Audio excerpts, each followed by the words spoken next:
through our glass darkly. How decades of Clinton double-dealing compromised our national security. Preface.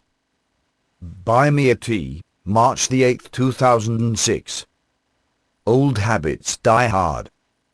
Bill and Hillary and their fixers in the press and DC are up to their old tricks. The Clintons trade our national security for their power and treasure, while old media and the DC establishment, pre-9/11's 20th century relics, all do nothing. But this time the betrayal is happening in real time, right before our very eyes. Aided and abetted by the usual useful idiot suspects in the press, allowed to operate with impunity by a Congress cowered by Filegate and other Clinton abuses of power. Past, present and future, the husband is pushing the Dubai ports dealers seven-figure kickbacks from the Crown Prince sluice into Clinton family coffers. And vulturine Clinton cronies circle the kill. All this while the bagman wife assumes phony poses, both familiar. Hillary know-nothing victim Clinton. And newly configured hawkish scold. There are none so blind as those who will not see. Except, perhaps, those who do and prop the Clintons up anyway. We don't own a house. We own half of the house that my mother lives in order to help support her. He has his 1968 Mustang. I have my 1986 Oldsmobile Cutlass. A recent magazine said that with our legal bills, we are bankrupt. So if we had intended to trade on my position, I've done a very poor job of it. Welcome back to Hardball. Late today, very late today, the Clinton campaign began to release Bill and Hillary Clinton's tax returns. They show that the Clintons reported $109 million in income over the past 8 years. Hardball correspondent David Schuster joins us with the latest. And at the moment, it seems, David, there are more questions than answers in these papers.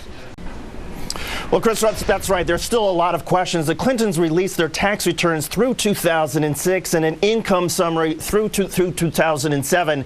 They did not, however, release their 2007 return. The Clinton campaign says that they have filed for an extension, so the specific details about the source of their income last year, the kind of stuff a lot of reporters would like to see, that is not available. However, the total Clinton income last year, according to the campaign summary, was an estimated $20.4 million. Since the Clintons left the White House, the total income was $109 million. Most of this came from Bill Clinton's speaking fees, $51.8 million. Bill Clinton's book brought in $29.5 million in income. Hillary Clinton's book brought in $10.4 million. The tax returns released today confirm that some of the Clintons' income came from corporations and friends who could cause some problems or make things somewhat awkward for Hillary Clinton's presidential campaign. For example, there are a number of crucial unanswered questions that we're trying to dig out of these returns. And the first one, Chris, is some of the consulting fees that President Clinton got. There are a number of people who gave money to the Clinton Global Initiative or to the Clinton Library who have some sort of shadowy and shady connections. Documents show the Clintons made $3.3 million from Vinod Gupta, owner of Info USA. Gupta has given heavily to the Clinton Foundation, and in return, Bill Clinton has provided consulting services. The problem is that the Federal Trade Commission has been asked to investigate Info USA for allegedly selling information about seniors to crooked telemarketers. Info USA has a little bit of trouble. It's been asked to be under FTC investigation because this company allegedly sold personal and consumer data about seniors to crooked telemarketers. There are other possible problems. Frank Yustra, who's the founder of Lionsgate Entertainment, he attempted a mining deal in Uzbekistan. President Clinton went to Uzbekistan, where he praised President Nazarbayev, despite his horrific human rights record. We're looking for details about whatever consulting fees he got there. And then the other one, of course, from another Clinton friend, Ron Burkle, a longtime donor to the Clinton Foundation. Burkle founded an investment firm called Ukaipa, Bill Clinton is one of the partners in Yucaipa, and according to the returns, the Clintons made at least $13 million from Yucaipa through 2006. The problem is that one of the other Yucaipa partners is the Dubai Investment Corporation, a company with close ties to Dubai's ruler Sheikh Mohammed bin Rashid Al Maktoum. In other words, 2 years ago, there was Senator Clinton criticizing the Bush administration for the Dubai ports deal, allowing the Dubai government to have access to U.S. ports. At the very same time, she knew that she and her husband were making millions from an investment firm linked to the ruler of Dubai. So that's the information we have so far, Chris, from the tax returns. Again, we're still going through it. And again, the highlight so far is this connection through Dubai, that Dubai was part of an investment firm that the Clintons made millions from, even though 2 years ago there was Senator Clinton criticizing the Bush administration for allowing Dubai to be part of a ports deal that, of course, ultimately was rejected. But again, that's the big headline from these documents so far. Chris? Okay, thank you, David Schuster. Joan Walsh joins us right now, and Dominic Carter of New York One. Joan, why aren't we getting, it seems to me that everybody wanted to know in journalism, where the Clintons got their money last year. Was there any sticky income that might tie them down in terms of their indebtedness to someone outside the country? We're not getting that information, the one thing we were promised to get.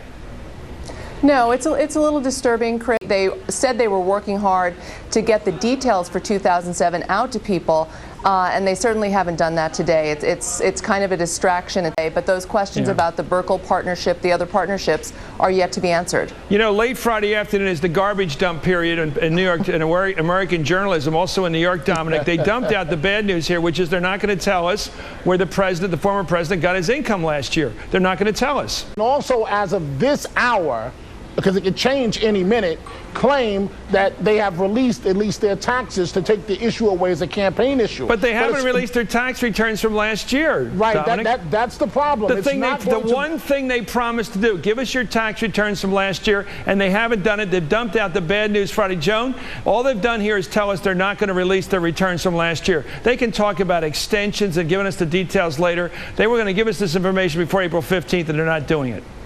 Well, have they absolutely said they are not doing it by April 15th? I mean, I just didn't see that. I know what we have today and that it doesn't contain what we want. Why wouldn't they hold it off? If they only had a few more days to tell us before April 15th, they would tell us the whole thing on April 15th. Well, I'm just trying to raise a question that I don't have an answer to it, so I'm not going to jump to conclusions. Maybe they're working feverishly over this weekend, Chris, and they're going to get it for us next week. Well, am I right to suggest the real question is not how much they made, but where they got it from? Absolutely, I think that's true, and I think even the speeches, you really want to look at who is trying to curry influence with the president and perhaps the former first husband, and then these partnerships and whether he's used his influence on behalf of people, working with foreign governments. Those are fair questions, and we don't have answers yet. So, Dominic, I'm sorry, Dominic, your final thought on this? Is this going to be more questions than answers? Perhaps. You hit it on the head, Chris. Everyone wants to know who was trying to curry favor with the Clintons and what was the extent of the relationship. And as of right now, we don't know that for their most recent income. Okay, thank you. We have a culture of corruption, we have cronyism, we have incompetence. I predict to you that this administration will go down in history as one of the worst that has ever governed our country.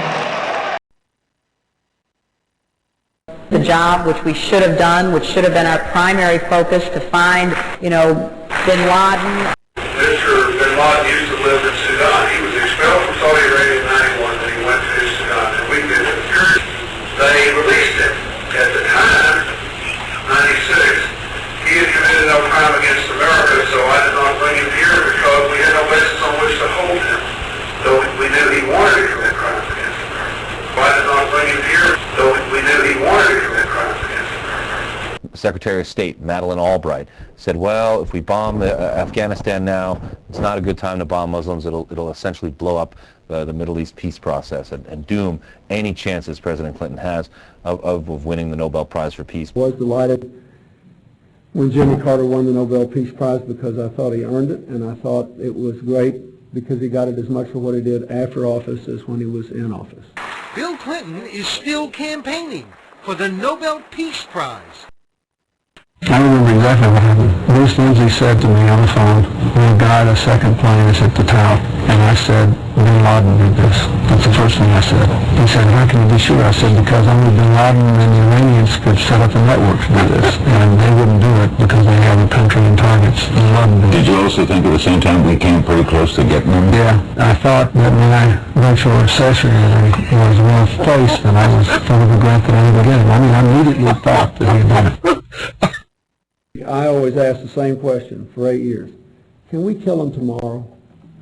Bin Laden is alive today because Mr. Clinton, Mr. Sandy Berger, and Mr. Richard Clark refused to kill him. That's the bottom line. Fool me twice. Shame on me. Hillary's commander-in-chief problem.